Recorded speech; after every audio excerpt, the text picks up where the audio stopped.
Afternoon, everyone. My name is Ed Selich. I'm president of Speak Up Newport, and I want to welcome you to this month's program on SB 9 and the housing mandates that are coming down from the state.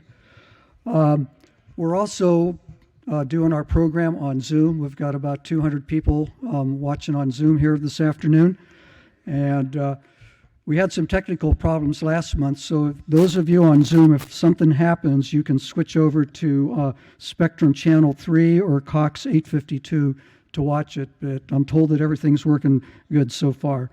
And also you can live stream it on NBTV.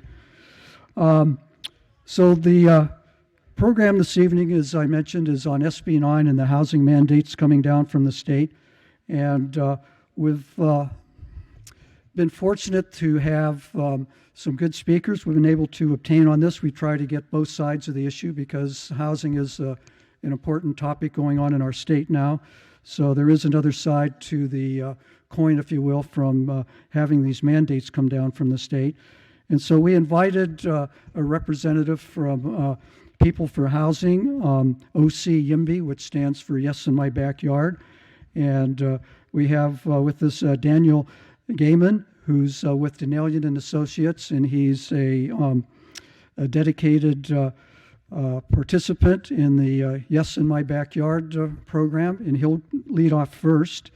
And then after he gets done with his presentation, Nancy Scarborough, who represents some of the folks in town, the Good Neighbors Group, is going to introduce B. Dieringer, who has come from up north in the Palos Verdes area to give us a presentation on the other side of the coin, a different perspective on it. So with that, I'm going to turn it over to Daniel, and then when he gets done, Nancy's going to come up and introduce B, and then she'll do her presentation.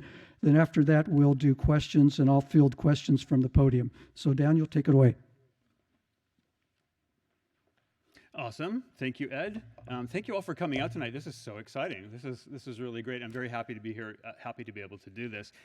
My primary role, my primary aim tonight is to try to clarify a complicated law as much as possible so that I give you the tools so that you can make progress in determining who's telling you what's in the law and who's elaborating on what's in the law, right? So that's my primary goal. And so a couple of things. The history of SB 9 and 10 is, I like to think about it as the offspring of the ADU law. The ADU law in California was originally passed in 2016. In 2017, the legislature had to go back and issue some amendments to remove roadblocks and other things that stymied the production of additional housing units. So an ADU, which is an accessory dwelling unit, is something that it's granny flat, another detached unit on your yard that you could typically are rented because they're just also built on your property. So just some quick numbers on that one. It took a while for it to generate and people to sort of, whoops, I was going to set a timer. I'm still going to do that to keep myself honest and responsible. Because, I could go longer. So in 2018, for example, there were 7,500 completions of accessory dwelling units in Los Angeles. I happen to have the data for Los Angeles, right? It's where they've taken off. And then the following year, they produced nearly twice as many, almost 15,000 ADUs in Los Angeles. And an ADU, almost by definition, is what we call NOAH. I have lots of acronyms for you tonight. That's naturally occurring affordable housing, because in most places where these are built, they don't rent for market rents. They're somewhat slightly less than that. They're also often a wonderful place for extended family members to go. And there are many multi-generational type families that inhabit Southern California, and that was a solution partly to help that. So SB 9 and SB 10 came along that followed in the footsteps of the ADU law, and the idea is to gently increase density in neighborhoods that were already improved, right? Where there's already a circulation system, there's already the infrastructure to support it, and allow people to not have to move out of their own neighborhoods in many cases, right? So the approach taken was, on lots of sufficient size in California, let's let people do a duplex. And if they're really big, then you can split it into two and do a duplex on each of those, right? So yes, the law does allow for that with certain constraints that I'll get to in a minute. All right, so anybody familiar? You've heard of the Regional Housing Needs Assessment. I'm sure most of you know about that, right? It's the state tells the localities how many houses they're supposed to build over the next 8 years. In Orange County, the number is 183,861 homes, Orange County. Newport Beach's number is 4,845. That's a pretty generous lift for the city of Newport Beach, and I know that they're scrambling to find places to put those. Some of the new dwellings produced under SB 9 will count toward RHNA numbers. Just, that's sort of a wonky fact. They still have to be approved by HCD, but some of them will. That's part of the push for it, is to help meet RHNA numbers. All right, now a few things for you. I have a couple of slides to sort of demonstrate this. This is the first two. This is the city of Newport Beach, as you well know. And I'm going to advance that, maybe. Let's see. I'm in a foreign land, not my own laptop. Oh, look at that. Okay, that's the slide I wanted. That is a map of the coastal zone in Newport Beach. The blue is coastal zone. This law does not apply if you're in the coastal zone. So think of the dense housing in the 50s and 60s streets on the peninsula. Most of the peninsula, almost everything south of PCH, so half of Corona del Mar, and a big swath of properties up around the Back Bay. So a lot of properties in Newport Beach do not fall under the law.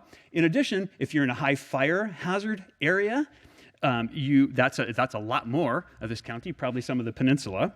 If you're in a historic district, on farmland, and a few others, then this law does not apply to your property. So that's just something to keep in mind. And one other thing is your property must be in an urbanized area. That's not really impacting you guys. That just means the rural stuff. Out in the Central Valley, a lot of counties don't have any properties that qualify for this law at all because they're not urbanized enough. Here's one for you. The same person, I think this is a really important note, who has improved a lot using the SB 9 laws, particularly if they've done a lot split on their lot, cannot also do the adjacent lot, right? That's a really important thing because that means somebody's not going to roll into a neighborhood and take down 5 in a row and do them all because the law prohibits that. Sure. If I were to split my lot into two and produce a duplex on both, I could not also do the adjacent lot. I couldn't buy my neighbor's house and do the same thing there. Somebody else can. Yes. Yeah. So there are other important really restrictions on the law, including if you have a renter in the property who's been there for some period of time, then you can't do that. You can't Ellis Act the renter in order to take the land back to do that. So there's some pretty beefy precautions in the law to prevent displacement of existing renters. So I think that's an important deal. Also, if you propose a lot split, it is a requirement that an owner of the property reside in the residence for a minimum of a year, and in some cases up to 3 years. This is really important because most of these properties that can be done are the venue of what I call mom and pop organizations. These are not large groups doing these because anything that's one-off and distributed becomes a challenge to do. And lastly, there are no short-term rentals allowed if you split a lot, either create a duplex on a single-family lot or split the lot and do duplexes. There are, however, other things that you've probably read about in the law that are, in fact, possible. If you have a lot of sufficient... First off, just the inescapable impact of the law is that if you have a single-family house on a single-family zoned parcel, you can remodel it within certain restrictions in the law, produce another unit attached to that one, and therefore have a duplex, and you get to do that by right under this law. Any property, anywhere, anytime. All right? So I'll just give you that one. That's part of the law. After that, it gets less broad. For example, the law allows you to split a parcel as small as 2,400 square feet, right? Right, okay. So bear with me for 1 second. And any resulting lot of a lot split, number one, any lot that you split must be 40% of the total size of the original parcel, and it cannot be less than 1,200 square feet, right? 1,200 square feet, if you're doing the math, is equal to 3 two-car garages. So that's a very, very small footprint, okay? So that's what the law allows. Now, I happen to be an architect, I happen to do housing, and so my team studied this. We were very curious about what is the smallest property that you could actually practically divide and getting cars and fire equipment and everything else to work in order to split it in two and do 2 duplexes. And we found that the smallest one that we thought was viable was 6,000 square feet, right? So with a 6,000 square foot parcel split, the resulting homes are quite small. And so that's part of that. So there are things that eliminates a lot of property, especially newer properties. One thinks One Ford Road, one thinks just a lot of properties in Irvine and the Great Park and other areas where their lots are 3,400 square feet or even smaller than that. They're just not going to work in terms of splitting things. So vast changes. As the former mayor of Costa Mesa recently said in an interview, suburbia is dead. And I'm thinking, no, that's not exactly what the law does. It's very specific and targeted toward things. So some of the basic provisions I mentioned, remodeled to add a second unit. You can split it if it's sufficiently big, but you have to be above a certain threshold practically. As a designer and an architect, I will tell you that that small lot, we tried it and we couldn't do it. So, and not get a car in it. The approvals, this is probably a talking point. The approvals for lot splits are ministerial, which means that's by right, that you do it without a public hearing. And so yes, that is true, that the law actually has that in it. Parking for the resulting units from either a duplex creation or a lot split is, let me get my notes correctly, the law allows only 1 parking space up to a 2-bedroom unit. If you have 3 bedrooms or more, you have to provide 2 parking spaces. So there's a lot of people talking about you don't have to park these units. That's just simply not true. The law requires that kind of parking unless your site is located very, very close to a highly transit-served area. Newport Beach, that's nowhere. Just saying, okay? Now, this one you might want to make a note of this. Local jurisdictions, your municipality, is able to impose additional standards to the SB 9 law, which will be effective in January. It's not effective yet. It will be effective in January. That applies objective standards to planning and design. Okay? Objective standards. That means they can't be subjective or subject to my opinion versus yours, right? However, even with the application of said standards, those standards cannot prohibit the creation of a minimum 800 square foot unit in each side of a duplex on a newly created lot. So there are some instances, imagine that imaginary, non-existent 6,000 square foot lot, and it would be able to create, and we got 2 in the back, about 800 square feet each. The ones in the front were more like 1,400 each, but those are still very, very modest dwellings. Again, if they were for sale, they would qualify under what we call naturally occurring affordable housing in all probability. There's a tiny little thing that comes in. If you are interested, the Turner Center for Housing study out of UC Berkeley has a really, really good study that shows the probability of this being done in properties throughout California. Just a couple of quick stats. I don't like to bore you with wonky detail. State of California, there are 7.5 million single-family properties. 7.5 million, right? Then you eliminate the ones that are in coastal zones, high fire hazard areas, historic districts, and et cetera. That drops it by almost 20%, right? Of the remaining properties in that, the Turner Center did a study that talks about financial viability, right? Financial viability is, okay, well, you might be able to do this, but would any, clear-thinking person do it because of the economics involved in the deal? And I'll just throw a number at you. What they came up with of all of the properties, starting from 7.5 million single-family properties in California At the end of the day, they thought the net impact of feasible projects under this law might amount to 700,000. That is less than 2% of the available property. So it's a very, very, very small number. Okay, and I know I'm running short on time. I want to show you a couple of pictures, and these I'm going to focus on Newport Beach because, well, hey, we're in Newport Beach. So this is Newport Beach. That's the coastal zone in Newport Beach.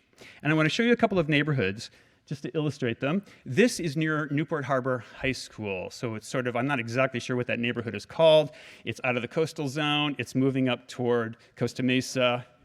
Newport Heights. Okay, the Newport Heights neighborhood, and those of you who know this neighborhood, it's pretty dense already, right? And to be very specific, this is a blow-up of a typical block here. And I just want to point some, I'm going to have to walk over to the screen so I will shout at you.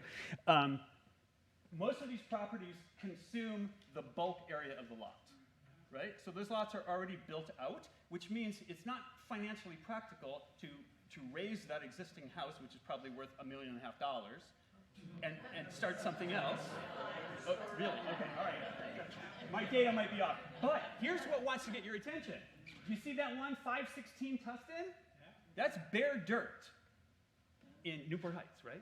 Yes. So that might attract an investor. Because on that site, I'm guessing just by the dimensions of it, it's probably 5,500, 6,000 square feet. So you could do a lot split and 2 duplexes on that house. And if you were super clever, you could also possibly do a lot split, a duplex on each, and an ADU. So you could end up with up to 6 units on that property. But most of the lots are already built out, so they're far and few between, is what I'm suggesting. Okay, Corona del Mar, right? So half of Corona del Mar or more is in the coastal zone, so you're exempt. But there's a chunk that's not, and it looks like this.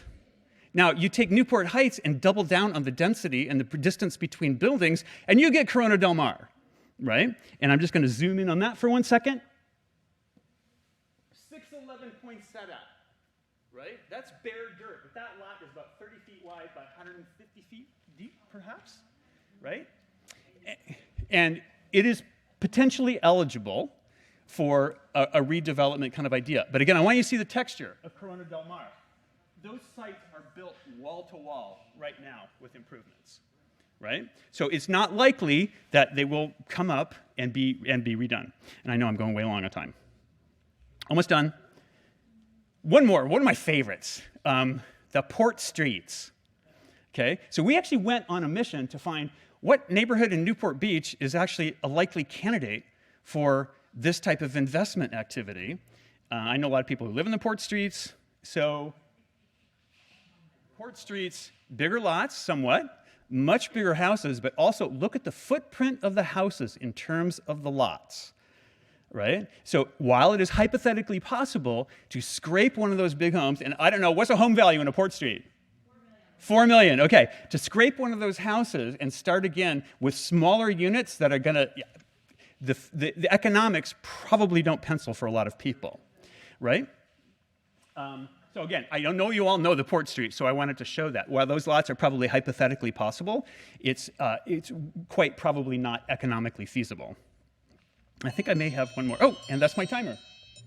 So, oh, where did it go? Yes, so that is a lot split of a 6,000 square foot lot with a duplex in the back and a duplex in the front. This site was so small, the homes in the back, they're 3 stories each at 850 square feet for 1 bedroom, 1 parking space each. In the front house, they're 2-bedroom homes. They're about 1,400 square feet, so that's very modest living, and they also have 1 parking space per home. There's no space on there for an ADU, and so this is what you could potentially do with a 6,000 square foot or larger lot. Great question. These, and some of the questions that were on the flyer, in this particular case, if we trimmed those units in the back to 800 square foot each, no, there's no height limit. However, in a residential neighborhood where you go to the Great Park neighborhoods, go to Tustin Legacy, 3-story single-family homes are no longer unusual at all. And so we had to go to 3 stories to get 850 square feet. We could take the 50 square feet out, and it would be allowed up to 3 stories regardless of the underlying zoning. I do want to be polite to my co-speaker, but save them all, because B is going to speak, and then we'll be able to entertain your questions, and I anticipate a lively but winsome conversation.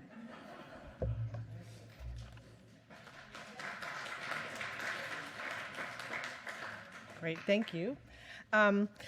B. Derringer is currently the mayor of Rolling Hills, near Palos Verdes. She's been serving on the Rolling Hills City Council since she was elected in March of 2013. She's completed her term as president of the League of California Cities Women's Caucus and continues to serve as a member of the Women's Caucus Board of Directors. The Women's Caucus is a nonpartisan organization of public officials who advance women as leaders and advocate for issues affecting the well-being of women throughout the state. For many years, B has served as a member of the board of directors for the LA County Division of League of California Cities, its legislative committee, and the statewide league's Public Service Policy Committee. Boy, don't say that fast. She also served several years on the legislative committee for the California Contract Cities Association and on the board of the South Bay Cities Council of Governments. She works full-time as a deputy district attorney for the County of LA.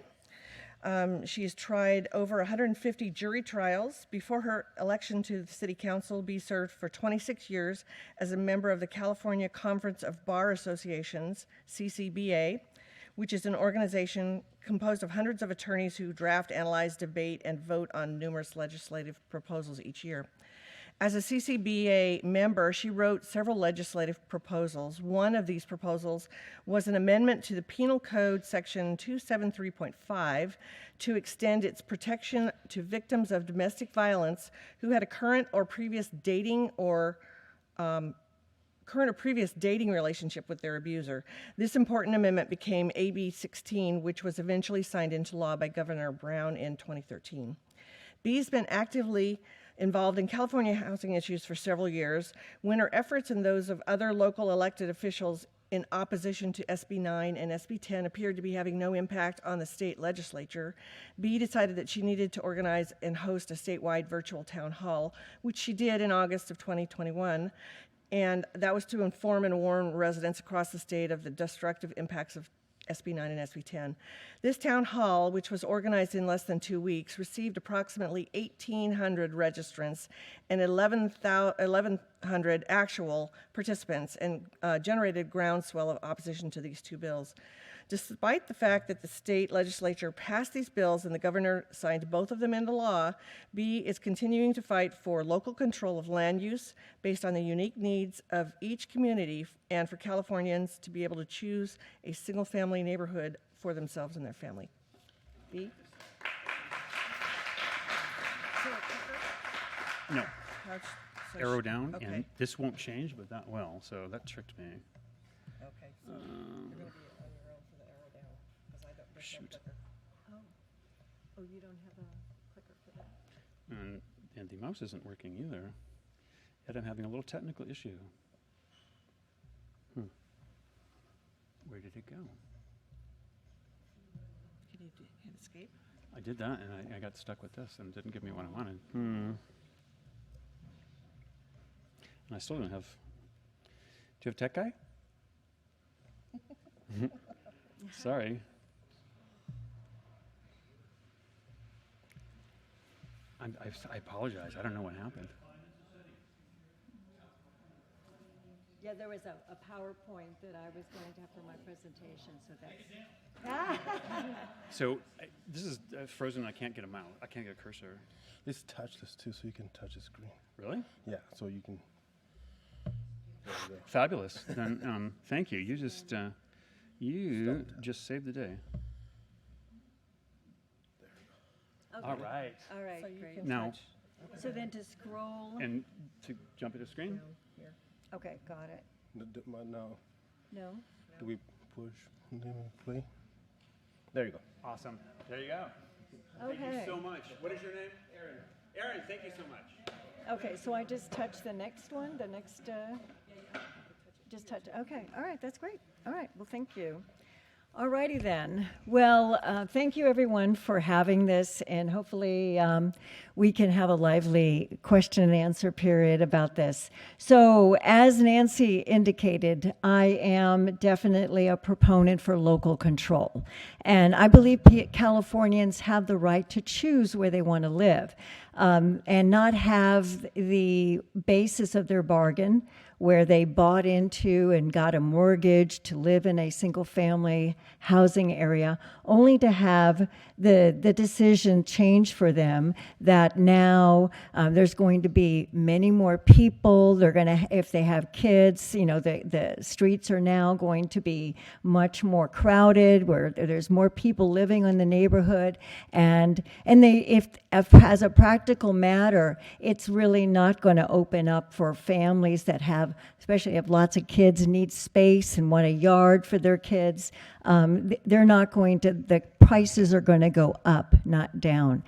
So I just would, with all due respect to Daniel, I know we do need affordable housing, but these bills do not provide affordable housing. There are bills that actually mandated affordable housing and provided means for doing that. And we used to have something called redevelopment, where cities would get money from the state, which would be allowed to do things that were not, I should say, profitable for developers, because developers for affordable housing, they do need subsidies because they don't pencil out like market rate housing would. But first, let's discuss about some basics about local control, because before you can figure out what these bills have done, and particularly SB 9, because it's ministerial, as Daniel said, and that means that essentially myself as a local official in my city, as the mayor sitting on a city council, we normally have the right when planning projects come before us to say, hey, does this fit within our zoning laws? Our zoning laws are designed for the particular needs of our community, and the same is true for Newport Beach. So when you as citizens find out that there's some project going on in your neighborhood, maybe it's going on next door, you can go down to your city council and you can say, hey, I want to provide some input on this. I don't think this should go here, or there should be changes there. With SB 9, you have no right to do that. You basically, our hands are tied, so your hands are tied. And so this has been happening for a while, where Sacramento has decided that because there is a statewide need for affordable housing, they're going to take control and override the local zoning laws and do a one-size-fits-all for the entire state. And they may not have been in your city ever. They don't know the unique needs of your community. They don't know the desires and the special needs that residents have in your community. So all of that is not being heeded to. So you're not going to be able to attend a local public hearing on SB 9 where you're going to have any say-so on it. There's no, we call the California Environmental Quality Act, which would consider all kinds of situations, parking, other issues that related to the environment. All of that is superseded for SB 9 developments. And then the ultimate decision is going to be whether or not it complies with the law, and if it does, then, you know, that's it. So as I mentioned, the, oh, wait a minute. It's supposed to go to 2. Thought you said arrow down. Okay. I know this thing, yeah. No, not working. Let me go. No, it's not showing up on there. It's showing up on my laptop, but not on the screen. Well, where's Aaron when you need him? Come on, where's that guy? Come on, Aaron. Yeah, he's still there. Oh, Aaron. Yeah. Yes, this is part of the problem, and you know, you gotta. Oh, Aaron is on his way. That's right. He's okay. on the move. I'm just wondering if that one would do it. No, that doesn't do it. I pressed 2. It shows that here, but not up there. try. Well, I'm kind of glad Aaron's having the same problem. It's like, That should work. I wonder if we. So this one? no. Okay, so if I want to go to the next one, I can do this? Yeah, let's do that one. Okay, yay! All right, okay. Thank you for bearing with me. Yeah, I know, really. As you can probably tell, I'm not exactly techno-savvy, but hey, we're just going to make up for it in other ways. So essentially, as I mentioned before, you know, the California legislature wants to change the rules that have been in place forever, where zoning is a local issue. And they want to say, you know what, we need to just do this, so we're just going to override it. Now, they use the fact that we need affordable housing, which is true. No one's denying that. We have housing, but we don't have enough housing that is affordable for low income and very low income people, and sometimes moderate income. So that's where some of the RENA numbers that Daniel mentioned, the Regional Housing Needs Assessment figures have come up with. And there are some that are for a little bit, so basically moderate is on the higher end, but the low and extremely low, you're not going to get that without some subsidies. So then they've been passing laws, and they've been coming steadily for quite a few years now, and culminating with SB 9 and SB 10, where essentially you don't have a right to say anything about it, and all of this stuff happens. Your developer just can come in and say, I've met the requirements, I get a permit, and we have to stamp it at the counter. There's no hearing, no public hearing, no further ado about it. It's done. And as Daniel mentioned, the ADU, the accessory dwelling unit law, that started the process where they would allow a person, you know, then usual case, the property owner could be selling it, and then the new owner does it, where they get to ministerially add 2 more units to a single family home. Now that would be an ADU, which is up to 1,200 square feet, and what they call a junior ADU or JADU, which is up to 500 square feet, and is a lot of times is converting living space, so that where you have a garage, you convert it into living space, so it's attached to the home. Now these particular units, they can be rented out to other people, but they cannot be sold separately, unlike some of the units on SB 9. So then when SB 9 came, they basically rezoned single-family neighborhoods to allow a minimum, I say minimum of 4 units per parcel, because that's what the statute says, but we're going to get into it. It's vaguely worded. So there's 2 main provisions. As mentioned, there's what they call a duplex provision and the lot split provision. So under the duplex provision, you can tear down the single family home, replace it with 2 homes, and each home has to be at least 800 square feet, no less, but it could be more, and each of these can be sold separately. That also allows, because the ADU law and the JADU law applies in tandem, so people can add ADUs and JADUs, except if they go to the lot split, which we'll talk later.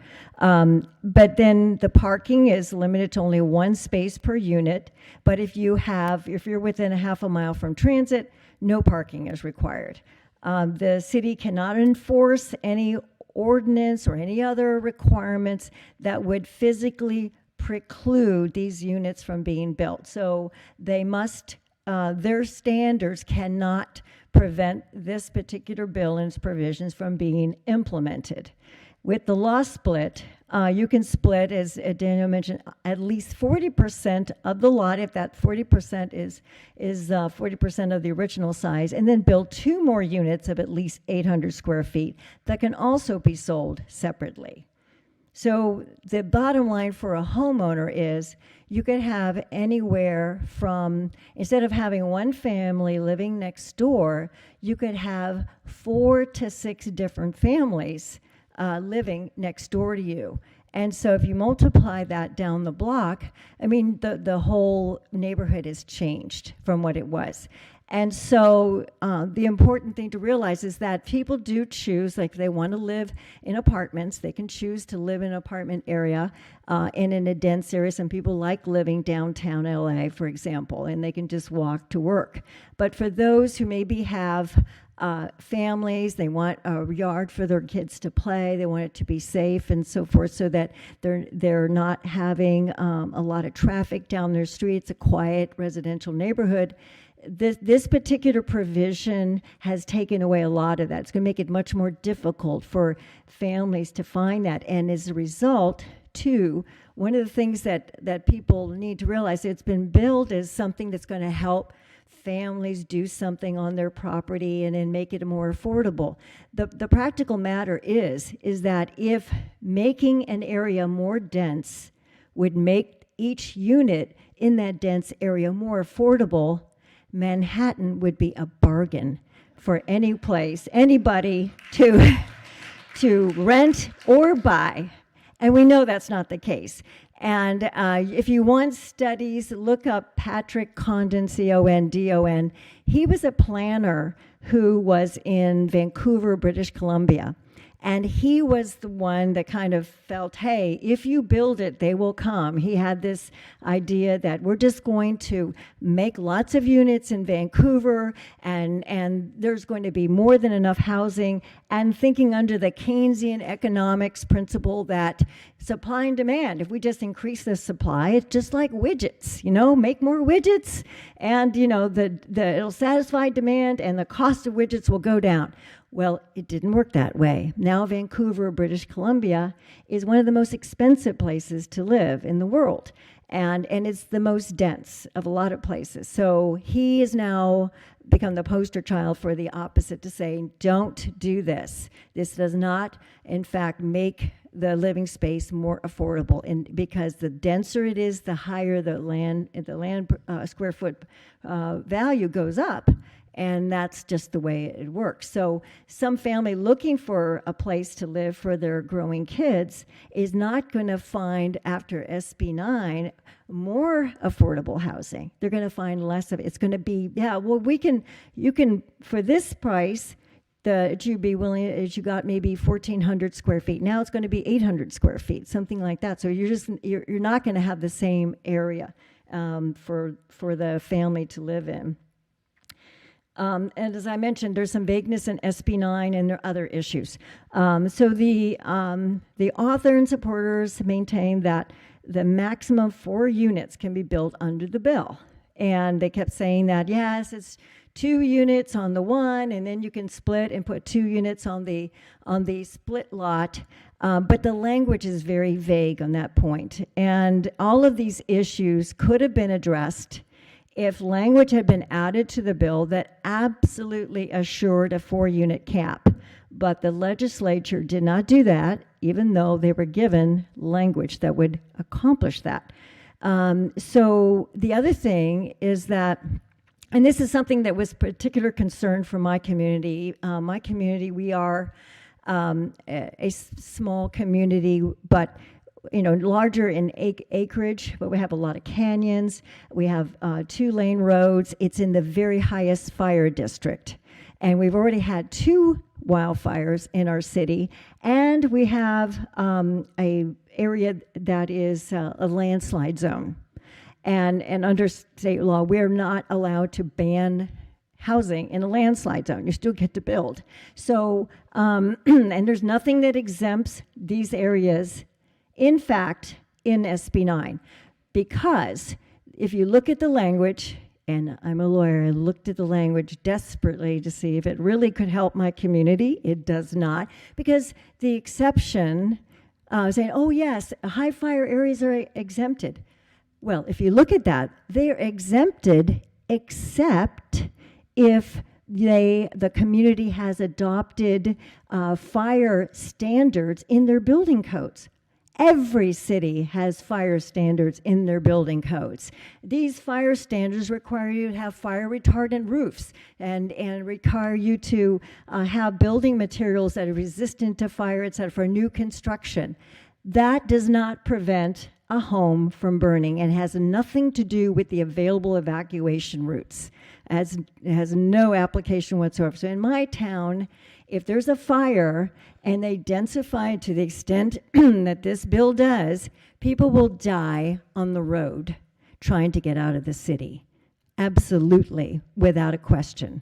And I did tell this is a predecessor bill. They tried this last year, SB 1120. And I was on a Zoom call with one of the authors of SB 1120 on one of my legislative committees. And I told this senator about that. And he goes, oh, we'll look into that. And then the next thing, they were trying to push it through, and it was just everybody and their mother calling their legislative representative, because it was in the assembly, to drive it to the end of the session, where they just basically passed it, but they only had 3 minutes to get back to the Senate for the approval of a minor amendment. That's the only reason it didn't get through last year. So this year they were not taking any chances, and so as Nancy mentioned in my introduction, to me, I am serving as a public servant, and that's my mission. I'm here to find out what you want. If you're members of my community, I find out what you want and I do it. The people in Sacramento have lost that perspective, and I'm telling you this because I realized when we as local officials were just talking to them over and over again, you cannot do this to our communities. You have to consider the individual needs of the communities. This is going to have problems. I told him people will die. Nothing happened. They did not change. So that's why I just said, I have to take it to the people, have to let some people know. And I did. I don't know how I was going to do it, but I just said, by golly, we're going to have to do some kind of Zoom town hall. And I got some people to help me because, I'm not techno-savvy. And so I got people to put together this Zoom. And there was, 1,800 people registered, 1,100 actually participated. And there was a lot of people that opposed those bills. But the bottom line is that didn't matter to the legislature. So this is sort of a proviso for you. You really have to be more involved in what's going on in Sacramento. They know that people are busy and that they're not going to take the time, so you really have to be engaged with your legislators and make sure they hear from you and boot them out of office if they're not doing what you want. It's the bottom line. So, it has to be a concerted effort, and you have to get people in there that really are going to care about the community, because right now, there are a lot of developers, and this has been said to me by a legislator, like, well, they're in the hallways, they're talking to us, and so forth, and all of them need money for campaign donations and so forth and stuff like that. So again, so this is a public safety problem, especially in high fire districts and so forth, and the other thing is that there is no infrastructure that's provided. So you densify all this stuff, and we're also on septic tanks in my neighborhood. So what are you going to do? Like a new septic tank's $150,000, and what do you have? Like, refuse flowing down the hillside? I don't think so. So this is a problem, and plus, we have all the stuff that people have to provide for water, sewer, and all of the electricity. None of this has been provided for. The cities don't have the money to provide it. So this is a problem for sure. So there is the bill is silent about homeowners associations. The issue, I know there was an amendment to the ADU law that specifically included homeowner association areas. With much pressure, there was a letter of legislative intent that Senator Atkins, who is the author of the bill, who does live in a historic district, and she put that in there saying it's not covering HOAs, but there is still some vigilance that would need to be done on that, because certainly they could come back and make it specific to include and so forth. So this is something that probably will lead to further litigation. And then there was some clarifying amendments when there was a lot of pressure against SB 9. There was some amendments, and one of them, well, the public safety amendment. And I put in the language here because really it's convoluted, but it really is a tough standard. So notwithstanding all of this, if a local agency can deny a development project if they make a written finding based on preponderance of evidence that the proposed housing development project would have a specific adverse impact as defined, and they put in this one section upon public health or safety or the physical environment, and for which there is no feasible method to satisfactorily mitigate or avoid the specific adverse impact. Put that in there, and it's such a high standard, right? You know, you see all that in, I mean, they mentioned specific adverse impact twice in here. And so with that, they said, oh, you know, cities can deny it if there's going to be a problem. And then they got other legislators who were holding out to vote in favor of it. Another problem with the bill as it was going through was claiming that the developers could just simply, buy these things up. And we have a lot of people who buy houses that are from foreign countries. They need to park their money, and they can offer cash offers. And people who have families, they have to get a loan. They can't just make an all cash offer. So those are the people who are going to get these properties, and then they're going to turn it, and they're going to make a profit. And so with regard to that, they thought, well, let's do something, and Daniel referred to it, where there would be some affidavit signed by the person purchasing saying that they intend to live there. Okay, I'm a DA. We do perjury cases, right? We don't do perjury cases on this stuff. This is not happening, folks. I mean, this is the only time I did a perjury was a welfare fraud case, and that's only because they have to sign under declaration of perjury. I didn't have this money and so forth, and they did. So this is something that is really of no value whatsoever. Because somebody could say, I changed my mind. Or, during the 3 years, they get tied up in construction easily because it goes from the time they purchase the lot, and then you can just take a long time developing it. And then it expires, so it's really useless. Now, under SB 10, this one was not ministerial. However, this one is even worse in terms of its impact if ever is pushed for cities to do. So that's a precursor to future state punitive leverage actions to force local rezoning. I say that for a reason, because this one would allow 10 units plus additional ADUs. So you are talking about several stories in a residential neighborhood. You can do it again in fire hazard zones if the building complies with building standards.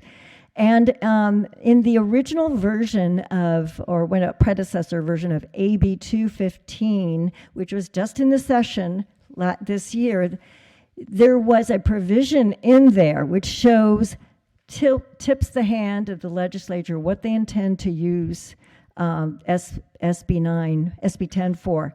And that one, it required cities. Currently, cities are required to zone for affordable housing, right? According to their RENA numbers.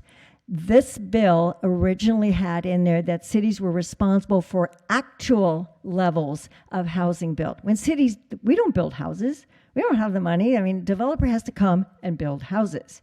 And so to be responsible for that, where the state could come and take away your approval for your housing element and charge you $10,000 a day for being out of compliance, and sick the attorney general on you, where they could sue you and have even more fines. This is something that most cities can't afford.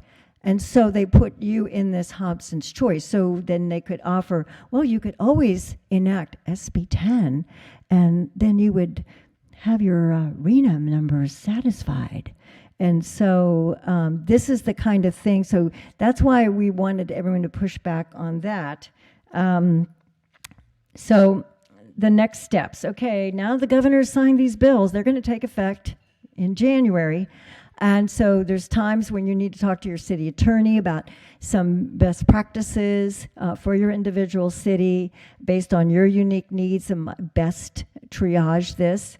But if you're concerned about these bills and their impacts, then and also the removal of transparency, due process, you have no right to be heard with ministerial things. And if your city is forced to utilize SB 10 or be penalized by the state for failure to do so, then you won't have any choice on that either. Then you need to support. There's a constitutional amendment ballot measure that's being put forth. And that would, in effect, because what way the state can do this is because the state laws can override local laws. If they claim that there's some overarching state interest to do something and therefore they've got to take control of local laws.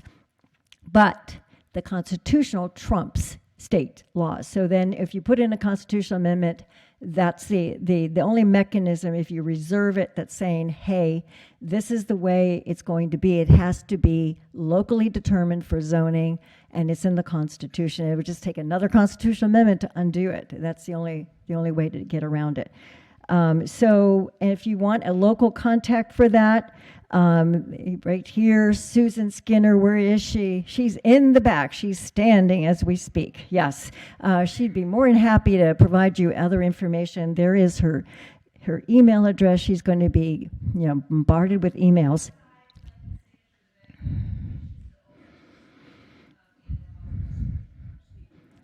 Okay, she's going to be outside, ready to sign. Okay, so yes, go see Ms. Skinner. So anyway, thank you very much for your time, and we'll have questions, but I'll let Ed do that. Thank you.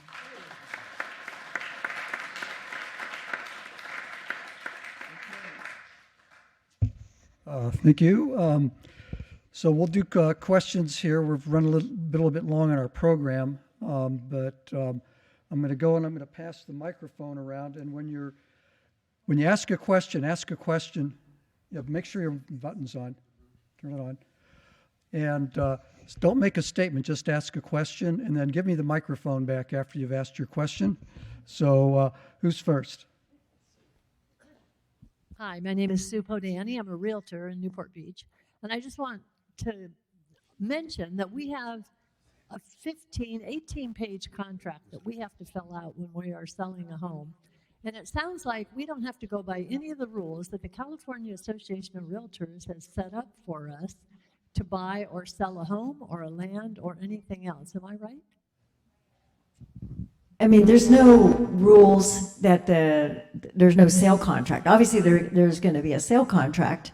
The question is in terms of building. If you're building a project pursuant to SB 9, there's basically, and it fits within the parameters, then there's not going to be a hearing process. It's going to have to be a stamp and approve it at the city counter. That's what we're talking about. But to your question, the law doesn't deal with transactions at all.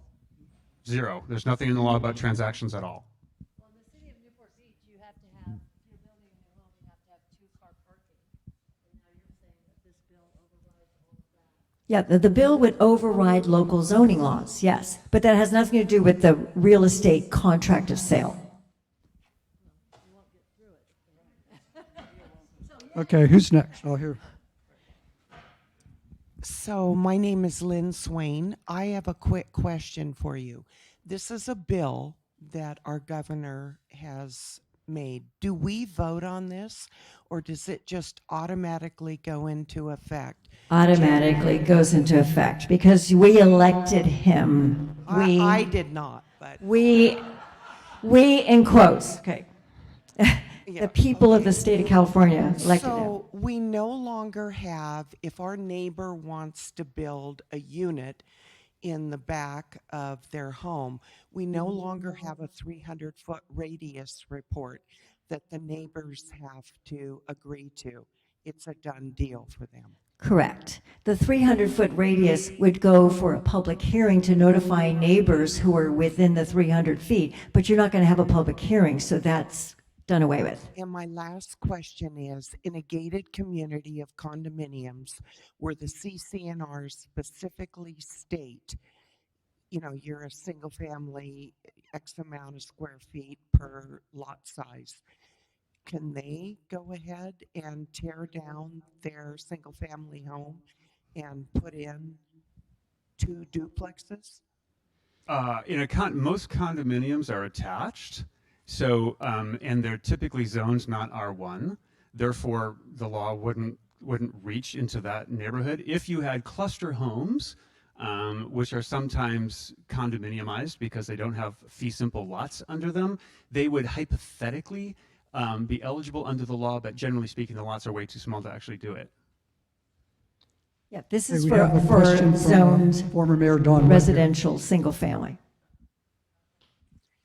I noticed in your example that you had a 3-story house.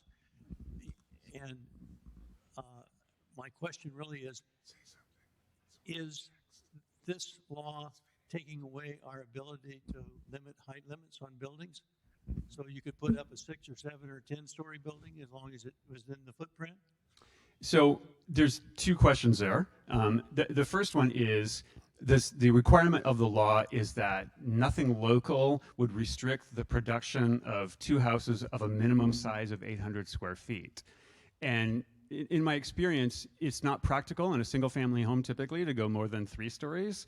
And in your example of going to a mid-rise or high-rise building, once you pass 5 stories in a wood building, you have to change construction types, and the cost, unless you're doing a super custom home for somebody, becomes prohibitive to do that. So really, practically speaking, 3 stories is about the limit, perhaps 3 stories and a roof deck.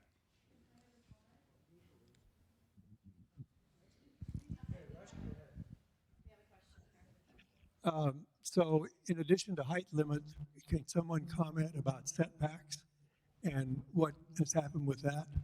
And then our city has spent millions and millions of dollars in dealing with rehab homes. And we have a lot of ordinances that deal with distances and these types of things. Will this now impact those kinds of existing city ordinances that exist? There's no crossover per se between like a residential care facility or a halfway house or whatever. So there's no connection between this law and that practice. But for your other question, what was the first question? The setback. Oh, yes. The law does provide, it eases setback requirements, yes, on a by right basis. It eases them, yes. Is that you cannot require a setback, I believe it's greater than 4 feet. Yep. Yeah, 4-foot setbacks. Think Corona Del Mar. So essentially, I mean, with all of the requirements, the height restrictions and so forth, if it would prevent the minimal requirements of SB 9 from taking place, absolutely, that would be prohibited. So that's the way the law reads. And if there's still some room that you could do that and still allow the minimal amount allowed under SB 9, then you might have, if it's an objective standard, that's the way the law reads. Daniel? Setbacks or setbacks? I'm unclear on that one. I'm very specific about side and rear, and I'd have to do further study on front. That one I don't know. Yeah. Yeah, I think it's based on the whole lot, and because they keep dealing with it with the lot. And so you have neighbors really on top of neighbors, essentially, if they're not already, right? Okay, Jeff Herdman. Daniel, you mentioned that if you took your property, split it, built 2 units on it, the law prohibits you from buying the lot next door and doing the same thing. Yes. What if your neighbor, though, looks at what you've done and says, wow, that's a great idea. I like the money he's making off that second unit. I'm going to do the same thing. And then the neighbor next to him does the same thing. And the neighbor, that's possible? Yeah, that's absolutely possible, okay, yes. Thank you. Right. And you can also do another LLC under another name, and this is all pretty much unenforceable. So. Hi, I'm Debbie Stevens. I'm with the Corona Del Mar Residents Association. So just one thing that I think you have to think about on the height stuff, Some of these heights, all you have to do is do 2, maybe 3 units or 3 stories, and you've got ocean views. I think that kind of takes care of the financial part of some of that. And then also on the high quality transit, it starts for Newport Beach, at least our definition in our planning documents that were passed not too long ago, starts coming down the 55 into Costa Mesa, across 17th Street, down Dover, across PCH, up here. We're only a few blocks away from what is considered to be high quality transit, and then out Jamboree, I believe. And it's within a quarter of a mile of all of that. So it actually extends a whole lot more than just, that it does exist, and it extends quite a bit. So thanks. If I can just respond to that one, and B, you're probably sharper on the distance. I don't know the radius. It's a half a mile of a major transit stop, And which it's just means an definition of intersection. major transit, right? So I have that definition. But where did she go? Oh, there you are. So the other, though, I mentioned just very briefly I touched on the feasibility discussion, and even if you have a 3-story house that gets an ocean view in Corona Del Mar and you don't park it, that might be a tough sale. Where's the realtor?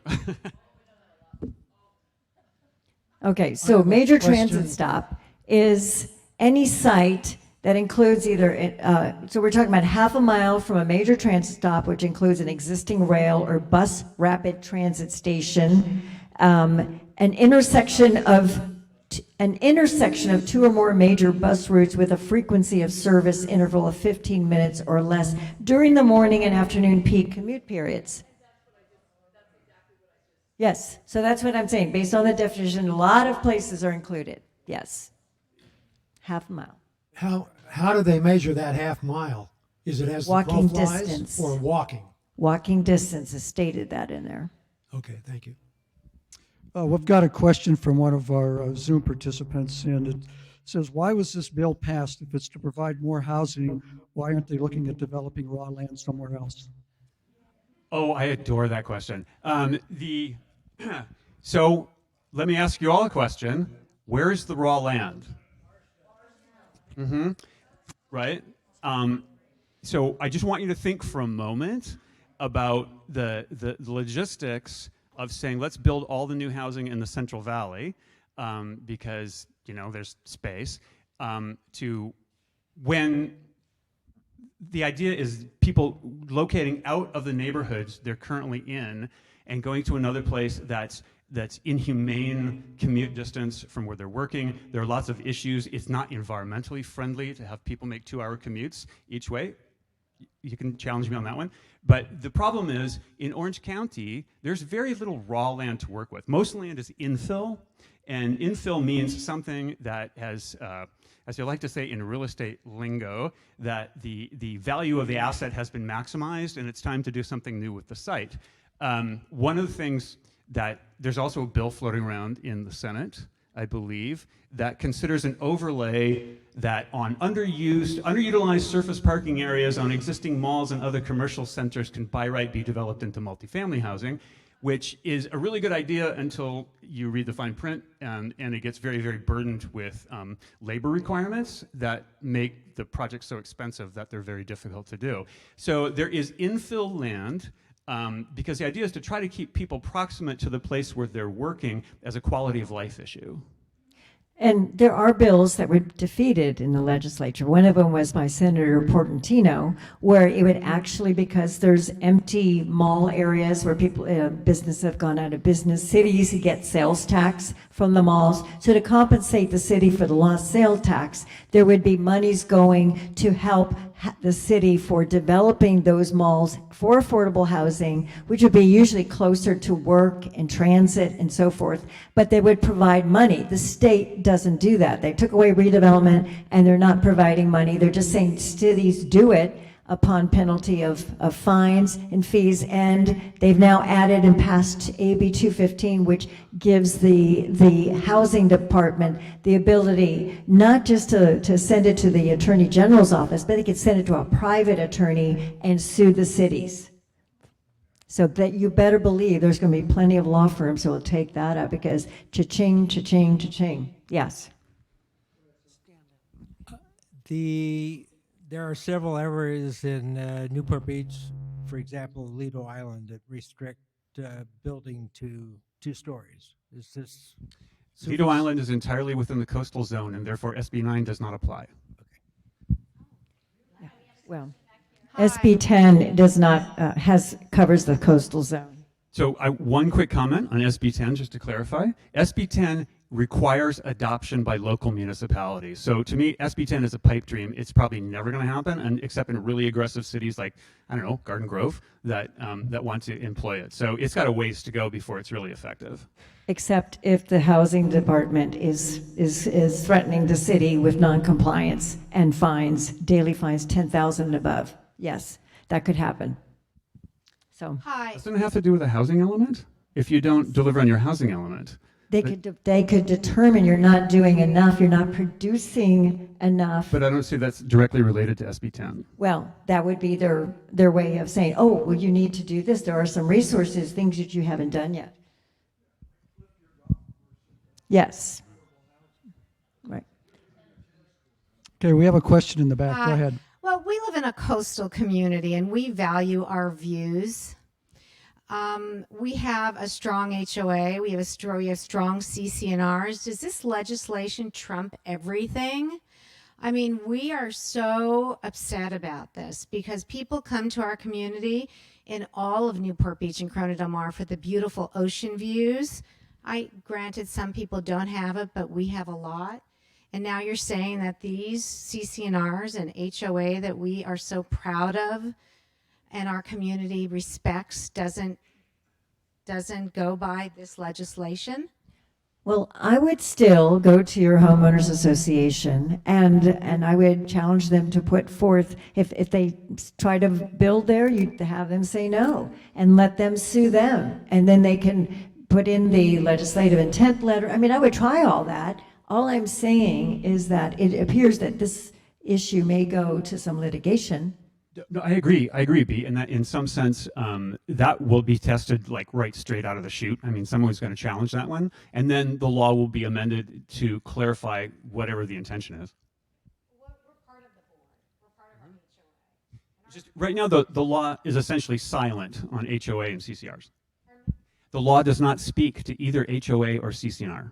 Right. It doesn't exempt them, but it's broad enough that it basically talks about every community that's in a single family residential zone, except for these exceptions, is covered. So to some extent, a developer could argue, well, it's covering everybody. And even though there's the ADU law, specifically mentioned HOAs, and this one doesn't, there's a legislative letter of intent.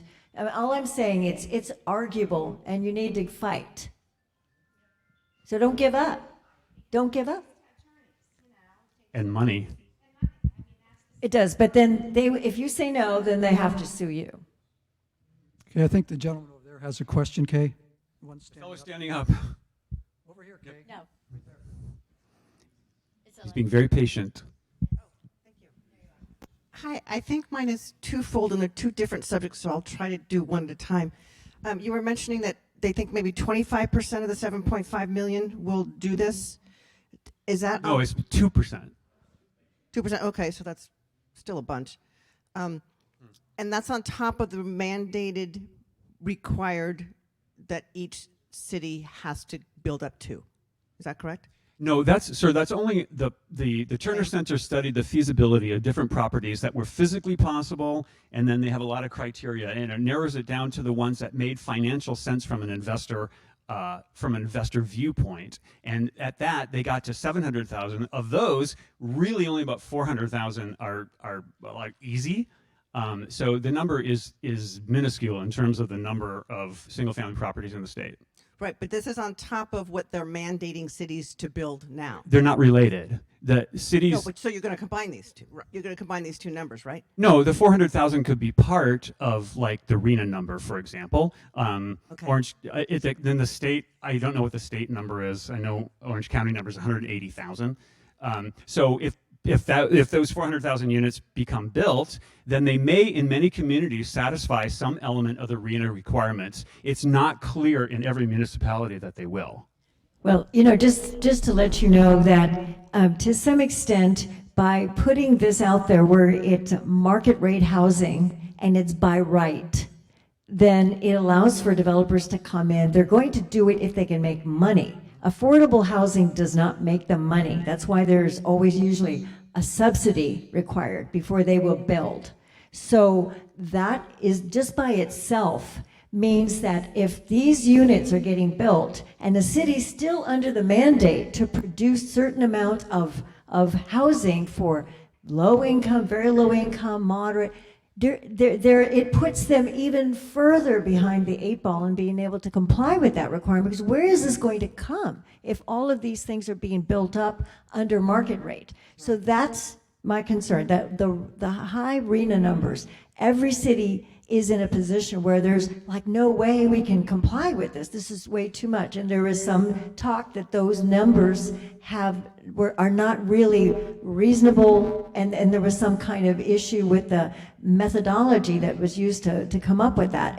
But so far, efforts to try to get into that and question that have not been forthcoming. So we're stuck with these numbers, and it's really a hard road home. This does not help it because it's market rate housing, not affordable. Right. So my other question was, given the fact that we're now having legitimate power outages throughout our state, in major industries too, like hospitals and things like that, and we have droughts, who thought this was a good idea? The state legislature and the governor. But how are they getting around then our drought problems and our electricity? Like, how are they going to do this? They're punting to the cities. You figure it out. No, I'm serious, because we don't have the infrastructure. I mean, Daniel, do you have an answer to We don't that? have Do the you money have for it. anything that you can come up with that you think that they can get around this? That's going to help these challenges that we have currently?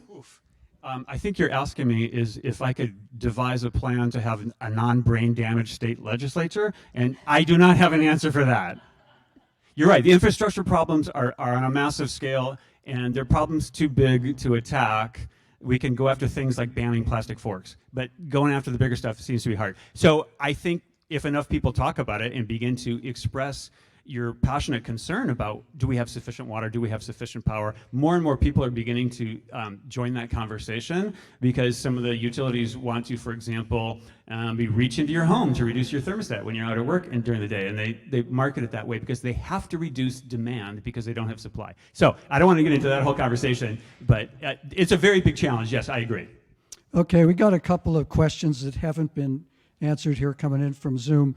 One of them is, to get around the law, can developers create separate entities to build in multiple parcels and neighborhoods? Yes, I mean, it's a separate LLC. Okay, and then another one that hasn't been answered here is, can you split your lot but not build anything for years? Can you just go ahead and get the lot split? Of course. Yeah. All right, got time for one or two more questions. Nancy? What we have a citizens initiative. It's called Green Light, and it allows for a certain amount of development, a certain number of homes in certain areas, and then that's it. And so, what do these laws do to the citizens initiatives? Well, a citizen initiative is even on a lower scale than an ordinance. So that one's going out the window, unfortunately, because it trumps all of that. That's what happens when you have the one size fits all, and it's ministerial, where if it fits the law, it doesn't matter any other local ordinance, citizen initiative to the contrary. Well, one more question. This is it. One question. And I'm happy to hang around if anybody has any questions relevant to me. Me too. I'm happy to hang around when we're done, dismissed. My question is, let's say perhaps we have a new governor that's elected, and he chooses to ex-nay this bill. It has to go through legislature in order for that to happen. Is that correct? Well, the governor doesn't have the power to take out a law that a previous governor signed into law. It would have to be held either unconstitutional and voided by a court, or another legislature would have to nullify the law with a new law. Or do we have the constitutional amendment, which trumps it? And it has to be retroactive, or at least any further application has to be ruled out of order because it's violation of the Constitution. All right, well, let's give these folks a big hand for coming. I really want to thank both of them, particularly Daniel, because he knew that he wasn't coming in to speak on the popular side of the issue here locally, and I thought he did a great job. And also, I have to apologize to him because when I started to do the introduction, I looked and I left his bio at home, but I can tell you that he has a lot more to his credentials than I was able to tell, but I forgot it. So Daniel, I'm sorry about that. Anyway, thanks a lot, guys. It was a great program. Thanks out to the Bungalow for the food. That was great again. Really appreciate that. Mayor's Dinner, February 10th, 2022. The announcements are coming out on that pretty soon. And our next program will be November the 10th. So till then, stay safe, and we'll see you next month.